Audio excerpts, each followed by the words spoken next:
My daughter was lying about attending college. I'm a widow, raised my daughter alone since she was 2. She's 21 now, and I just found out she's been lying to me for the past year about going to college. Not just lying, elaborate lies.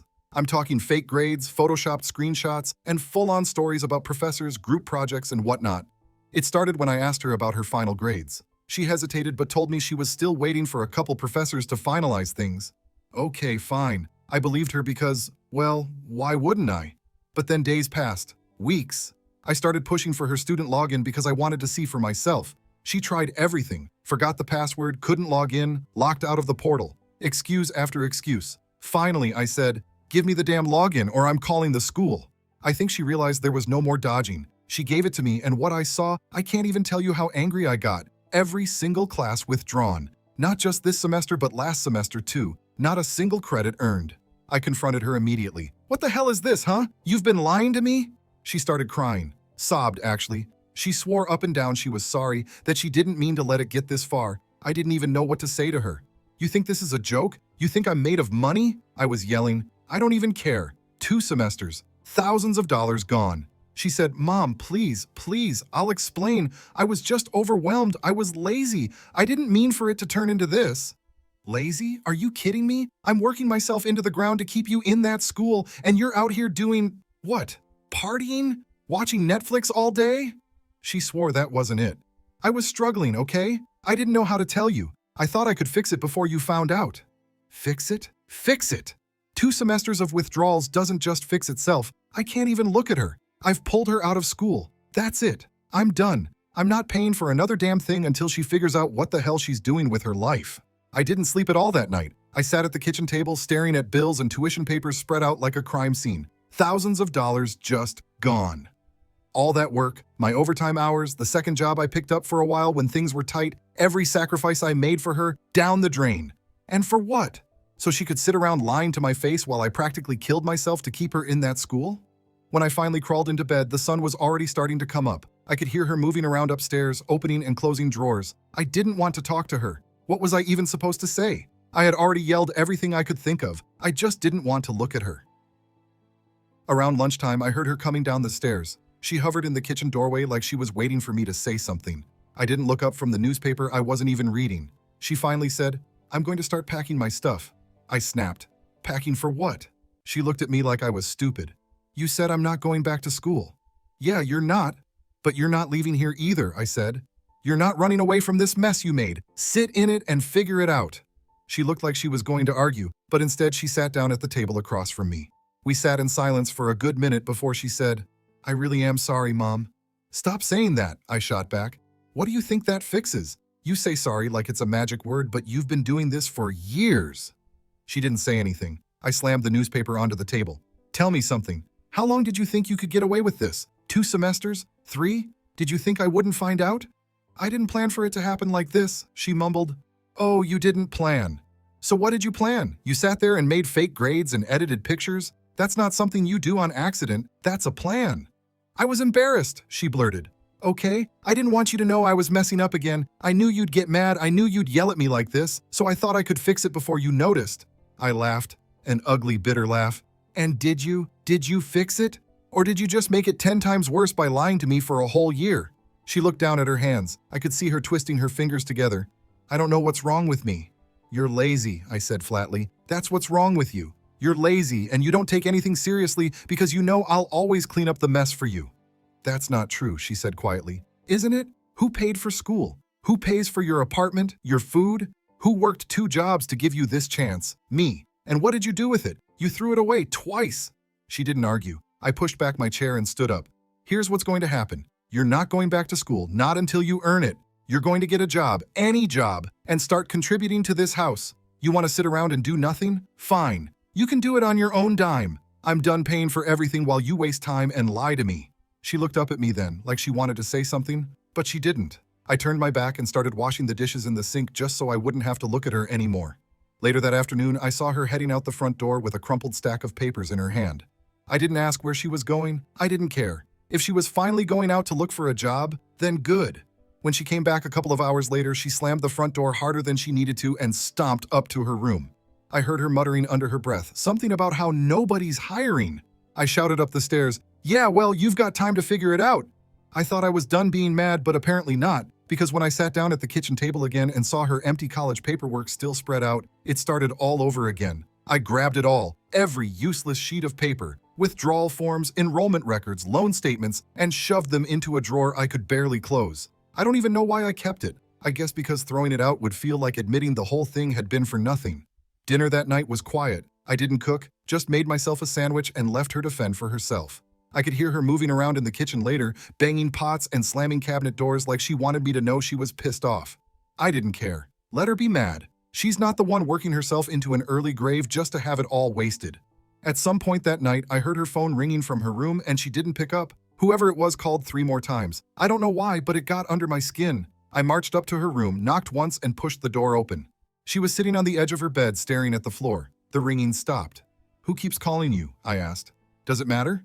"Yes, it matters. Is it someone from school, a friend, someone else who doesn't know how to take anything seriously?" "It's nobody, Mom. Just leave it alone." "Fine," I said. "You want to keep secrets? Keep them. But you're not getting out of this one. You're not walking away from this mess." She didn't answer. I shut the door harder than I should have and went back downstairs. By the time I finally crawled into bed, I was so exhausted I thought I'd pass out the second my head hit the pillow. Instead, I just lay there, staring at the ceiling, replaying every argument in my head over and over again like it would change anything. It didn't.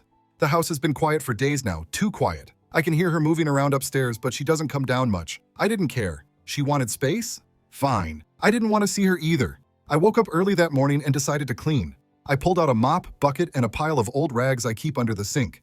I figured if I couldn't fix my daughter's mess, at least I could get the house in order. Something about scrubbing down counters and vacuuming the corners helped me think. I started in the kitchen, pulling everything out of the fridge and tossing anything that looked old. I was halfway through sweeping when I heard her coming down the stairs. She stood in the doorway again, not saying anything. I didn't look at her.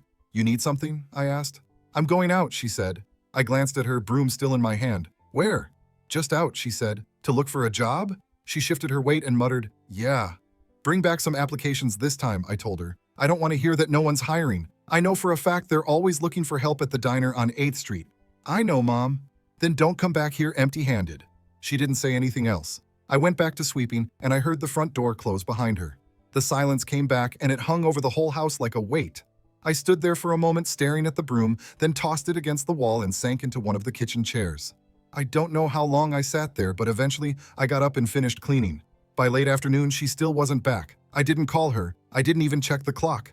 I sat at the kitchen table with a lukewarm cup of coffee, watching the front yard through the window. At some point, I saw her walking up the driveway. She didn't have anything in her hands.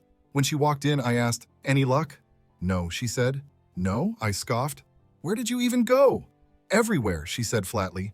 "Everywhere? Did you actually try, or did you just walk around wasting more time?" "I tried," she said, heading for the stairs. "Where's the proof?" I asked. "Applications? Did you talk to anyone?" She turned back to face me. "I tried. Nobody's hiring. What do you want me to do?" "I want you to stop lying to me," I said, standing up. "You think I don't know when you're full of shit? You're not trying hard enough. You're lazy, and you're lying to yourself now, too."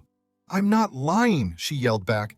"Then where's the job? Where's the effort? You think you can just sit on your ass and wait for someone to hand you something? That's not how life works." "I know that," she said, her voice louder. "Do you? Because it sure doesn't look like it." "I'm trying, okay? You don't get it." "Don't start with that," I cut her off. "I don't get what? Working hard, providing for a family, being tired all the time? I do get it. I've done it for you for 21 years, so don't stand there and tell me I don't get it." She didn't say anything. "You've got 2 choices," I said, pointing at her. "Figure this out or figure out somewhere else to live. I'm not supporting you while you waste away in that bedroom. I'm done." She turned around and stormed up the stairs without another word. A few minutes later, I heard her door slam. I sat back down at the table, staring at the spot where she'd been standing. Dinner was a joke. I made spaghetti because it was easy, but I didn't call her down. I figured if she wanted to eat, she'd show up. Sure enough, I heard her creeping into the kitchen later, opening cabinets, digging around the fridge. I sat in the living room, watching TV with the volume low, listening to her clattering around like she lived alone. After a while, she finally came and stood in the doorway, holding a plate of spaghetti. "Why are you being like this?" she asked. I muted the TV and looked at her. "Like what?" "Like you hate me." "I don't hate you," I said. "I hate what you did. There's a difference."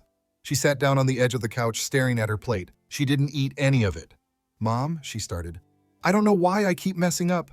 Because you don't take anything seriously, I said. I do. I don't know why I get so stuck. I don't mean to, I swear. Intentions don't matter, I told her. Actions do. You can say you didn't mean to all day, but it doesn't change what you did. It doesn't change the money I wasted or the lies you told. I'm not lying anymore, she said. Good, I replied. Don't start again, and don't sit here feeling sorry for yourself either. It's not going to help you. She sat there for a while staring at the cold spaghetti. Eventually, she stood up and took the plate back into the kitchen. I heard the faucet running, then her footsteps heading back upstairs. I turned the TV back on, but I couldn't focus on it. I kept thinking about what she said, about being stuck. I didn't get it. When I was her age, I didn't have a choice. I didn't get to sit around feeling stuck. I had a kid to take care of. I didn't get to screw up twice and come crying about it. I shut the TV off and sat there in the dark, listening to the hum of the fridge and the faint creak of the house settling. Upstairs, everything was quiet. I don't know if she was asleep, but I doubted it.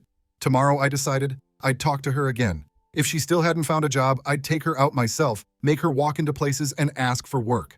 I don't care if she hates me for it. She needs to learn that life doesn't just stop because you don't feel like dealing with it. The next morning, I decided I wasn't going to let her sit around all day. I walked upstairs, knocked hard on her door, and didn't wait for an answer before pushing it open. She was still in bed, tangled in blankets like it was the middle of a winter. Get up, I said. It's almost 9. You're not sleeping all day. She groaned and turned away from me. What? You heard me. Get up and get dressed. We're going out. Going where? She asked, her face half buried in a pillow. To find you a job, I said, since you're having such a hard time doing it on your own. I can do it myself, she mumbled. Yeah, because you've been so successful so far, I shot back. Let's go. You're not going to argue with me about this. She sat up finally, rubbing her face. Fine, just give me 10 minutes. You've got 5. I went back downstairs and poured myself some coffee while I waited. 10 minutes turned into 20. When I heard her finally come down the stairs, I looked up. She was wearing sweatpants, an old hoodie, and sneakers that looked like they'd been kicked around the garage. That's what you're wearing to look for a job? I asked. She shrugged. What's wrong with it? Everything. You look like you're going to the gym. I don't have anything else. Go change into something better, I said, pointing back up the stairs. Why does it matter? It's just a grocery store job. You don't show up looking like that. I don't care where you're applying. People will take one look at you and toss your application in the trash. She stomped back upstairs without another word. 5 minutes later, she came back down in jeans and a sweater that at least didn't look like she slept in it. I didn't say anything. Grab your resume, I said, heading toward the door. I don't have a resume, she muttered behind me. What do you mean you don't have a resume? You've had jobs before. I don't know where it is. You don't know where it is, or you never made one? She didn't answer, so I just shook my head and grabbed my keys. We'll figure it out later. Let's go.